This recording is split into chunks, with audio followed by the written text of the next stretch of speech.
घटना हो जाने के बाद कैंडल मार्च, विरोध प्रदर्शन, ज्ञापन देते रह जाएंगे और थक जाएंगे। नमस्कार। अक्सर हम देखते हैं समाज में बच्चियों के साथ घिनौने कोई अपराध होता है, बलात्कार जैसे, तो हम क्या करते हैं? या तो हम चुपचाप बैठ जाते हैं या हम विरोध करते हैं। और विरोध भी हम किस प्रकार करते हैं? विरोध हम तोड़फोड़, आगजनी, एक रास्ता ये अपनाते हैं जो बिल्कुल गलत है। दूसरा रास्ता हम अपनाते हैं,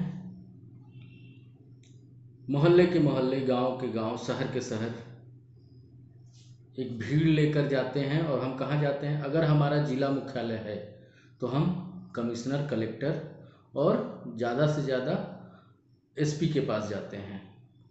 मैं आपको एक बात बता दूं, कमिश्नर, कलेक्टर और एसपी सीधे तौर पर आपको न्याय नहीं दिलवा सकते हैं। वो एक आपको सांत्वना दे सकते हैं कि आपके कार्यों को किया जाएगा, दोषियों को बख्शा नहीं जाएगा, छोड़ा नहीं जाएगा, कड़ी से कड़ी सजा दिलवाएंगे। लेकिन जब से इस धरती का मान सकते हैं या जब से ये कानून बना है, कितनों को न्याय मिला है?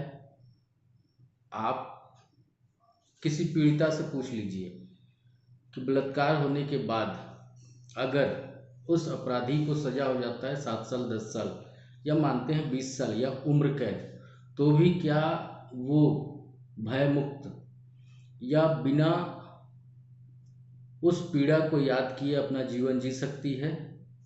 बिल्कुल नहीं। मेरा कहना ये है, वो नहीं जी सकती है। उसको कभी ना कभी वो घटना याद आएगा। आप क्या करते हैं?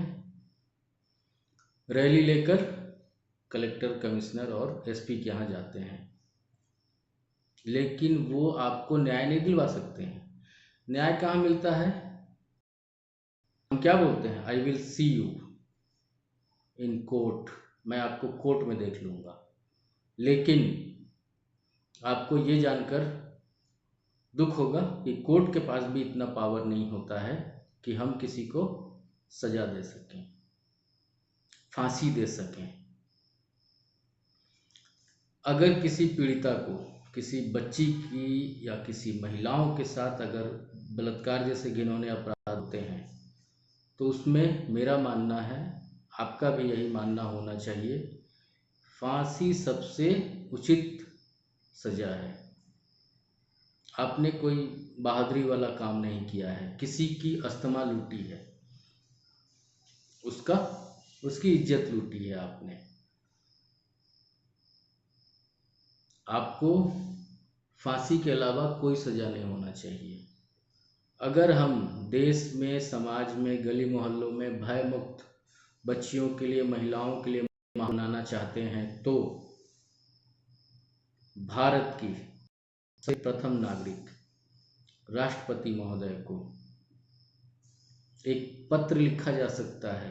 पूरे मोहल्ले वासी लिखें, पूरे गांव वाले लिखें, पूरा शहर लिखें कि देश के संविधान में बलात्कार जैसे अपराध के लिए फांसी की सजा अनिवार्य की जाए।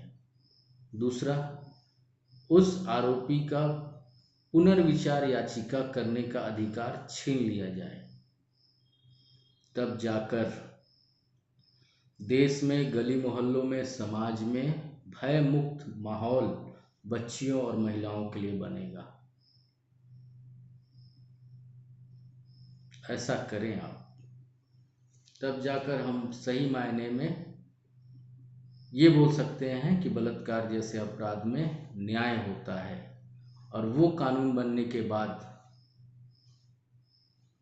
न्यायालय को भी ये अधिकार होगा कि उस व्यक्ति को अगर वो फांसी की सजा देता है तो उसकी पुनर्विचार याचिका कहीं नहीं सुनी जाएगी। और अधिकार छीनने का मतलब ये कि ना राज्यपाल उसको माफ़ी दे सकता है, ना राष्ट्रपति, ना मुख्यमंत्री, कोई भी उसको माफ़ी जो है नहीं दे सकता है ऐसे घिनौने अपराध में।